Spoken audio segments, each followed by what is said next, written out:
Halo teman-teman, dalam video kali ini kita akan membahas tentang tips memilih supplier yang tepat untuk bisnis Anda ya. Nah, misalkan Anda tidak memiliki produk sendiri ya, maka dan Anda juga tidak memiliki teman yang punya produk, maka satu-satunya pilihan yang bisa Anda lakukan adalah memilih supplier dari marketplace ya, seperti Tokopedia, Bukalapak, Shopee dan lain sebagainya. Nah, dalam video ini saya ingin menjelaskan kepada Anda tips cara memilih supplier yang tepat ya. Kenapa? Karena ini penting. Mencari supplier memang butuh ketelitian agar tidak merugikan bisnis Anda nantinya ke depannya. Karena jika Anda keliru memilih supplier ketika pesanan mulai banyak, sementara supplier ini tidak fast respon, tidak stoknya tidak mencukupi dan lain sebagainya, maka ini akan menjadi masalah ke depannya. Oleh karena itu, penting buat Anda untuk memilih supplier yang tepat untuk bisnis Anda. Nah, yang pertama, tentukan terlebih dahulu kebutuhan Anda ya. Sebelum memulai mencari supplier untuk toko, tentukan dulu apakah Anda menjadi supplier atau dropship ataupun reseller. Kebutuhan dari masing-masing toko tentunya berbeda. Nah, jika membutuhkan supplier atau dropshipper, pastinya harus mencari yang memang menerima sistem dropship karena dari segi kuantitas pun sudah berbeda dengan reseller.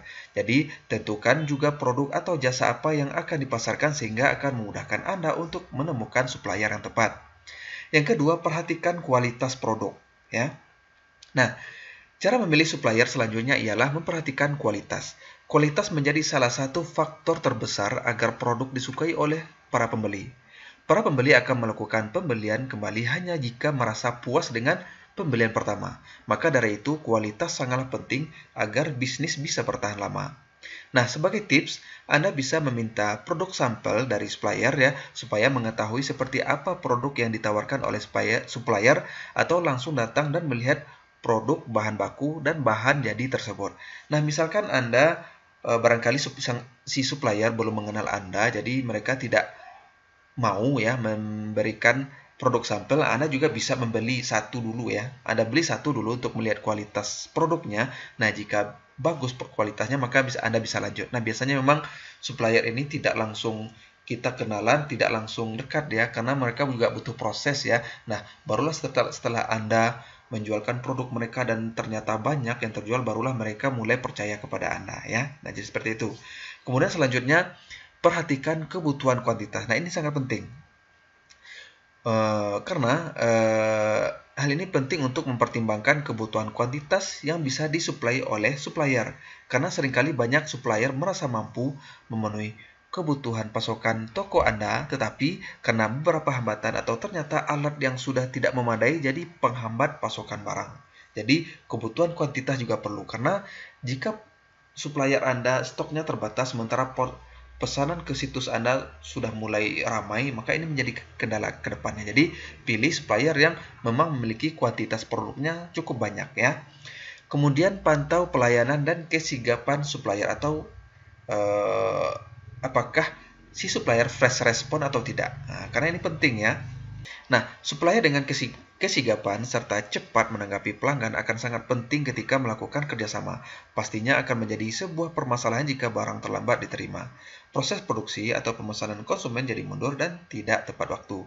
Jadi, lakukan tes sederhana terkait layanan. Cobalah memesan dalam jumlah sedikit atau satu saja dulu dan lihat bagaimana respon serta pelayanan si supplier. Anda juga bisa mengecek ya melalui Tokopedia ya, karena Tokopedia memberikan penilaian kepada si supplier. Nah, misalkan di sini disebutkan ada 207, misalkan saya membandingkan dengan dua supplier ini ya. Nah, di sini terjual 281 produk. Nah, ini cukup banyak ini ya jumlahnya ya. Kemudian dilihat sebanyak 11.000 kali lebih ya. Kemudian poinnya 10.000 poin. Nah, ini lumayan banyak, ini 10.000 poin. Kemudian aktif 18 jam yang lalu dan dibalas dalam 6 menit. Nah, ini lumayan cepat ya, dia cukup fast respon ya. Kemudian kita bandingkan dengan yang ini, jumlah produk yang terjual cukup banyak ya, 239. Kemudian 17.000 kali dilihat. Kemudian di sini poinnya 1.000 poin. Nah, ini lebih sedikit poinnya. Kemudian aktif 15 jam yang lalu dan dibalas dalam 21 menit. Nah, ini sedikit lambat responnya dibandingkan dengan supplier yang ini. Nah, ini penting ya, menilai hal-hal kecil seperti ini penting. demi kelancaran bisnis Anda ke depannya ya. Nah, kemudian perhatikan reputasi serta track record si supplier ya. Nah, dalam memilih supplier terpercaya tidak perlu terburu-buru ya. Cek terlebih dahulu sumber informasi terkait supplier seperti di blog, forum jual beli, komunitas, dan lainnya. Anda telusuri kredibilitasnya dengan melihat pembeli yang pernah bertransaksi dengan supplier tersebut. Nah, misalkan melalui di sini ada ulasan, ya, ada diskusi. Semakin banyak ulasan dan semakin banyak diskusi serta semakin banyak nilai positif, maka itu menunjukkan bahwa si supplier ini dia profesional ya. Kemudian Anda dapatkan harga yang sesuai. Jika sudah menemukan supplier yang tepat dengan kualitas yang baik, tentukan dan sepakati harga. Pastikan Anda memiliki budget yang sesuai supaya dana bisa dialokasikan secara maksimal. Sejatinya, bisnis adalah persoalan untung dan rugi, sehingga harus benar-benar menimbang dan memperhatikan kemampuan dana. Nah, Anda perlu bernegosiasi dengan supplier untuk mendapatkan harga terbaik dan kesepakatan bersama. Biasanya Anda bisa bernegosiasi berdasarkan jumlah unit Anda. Usahakan untuk memahami jumlah permintaan hingga harga di pasaran. Jadi ini penting ya. Jadi Anda jangan membeli produk, jangan tergiur dengan harga yang sangat murah, karena ini akan kualitas itu biasanya seiring atau sejalan dengan harga. Seandainya terlalu murah, biasanya kualitasnya kurang bagus. Jadi Anda cari harga yang pertengahan ya di Tokopedia atau Bukalapak ataupun Shopee, kemudian bandingkan dengan harga lain, Anda pilih yang pertengahan ya. Nah, juga jangan lupakan kualitas ya. Kemudian pertimbangkan kontinuitas dan konsistensi ya. Jadi bukan hanya track record saja, konsistensi serta kontinuitas supplier sangat penting dalam menjalankan bisnis Anda. Terkadang supplier mengalami kendala dalam pengiriman barang sehingga bisnis Anda bisa jadi terhambat ya. Jadi perhitungkan juga faktor-faktor kemungkinan adanya kendala seperti jarak pengiriman, jadwal kerja, hingga peralatan kerja. Nah, ini berguna untuk berjaga-jaga dan dalam mempersiapkan produk atau jasa dalam bisnis Anda. Sehingga penting mencari supplier dengan konsistensi kemampuan supply untuk bisnis ya.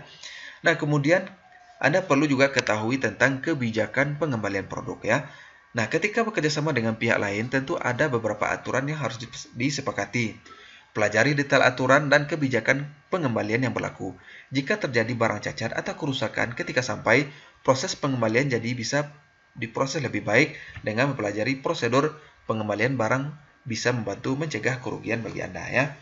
Nah, kemudian yang terakhir, miliki lebih dari satu supplier ya. Hanya memiliki satu supplier adalah salah satu kesalahan dalam berbisnis. Selain berbahaya jika stok sedang tidak ada, dengan memiliki lebih dari satu supplier, Anda dapat membandingkan harga dengan lebih baik. Selain itu, Anda juga bisa memiliki ide-ide lain untuk dijual jika Anda memiliki lebih dari satu supplier. Nah, dengan poin-poin ini Anda bisa memilih supplier yang tepat untuk bisnis Anda. Oke, demikian saja. Jika ada yang ingin Anda tanyakan, silakan bertanya di private group. Saya akan menjawab pertanyaan Anda. Oke, demikian saja. Terima kasih.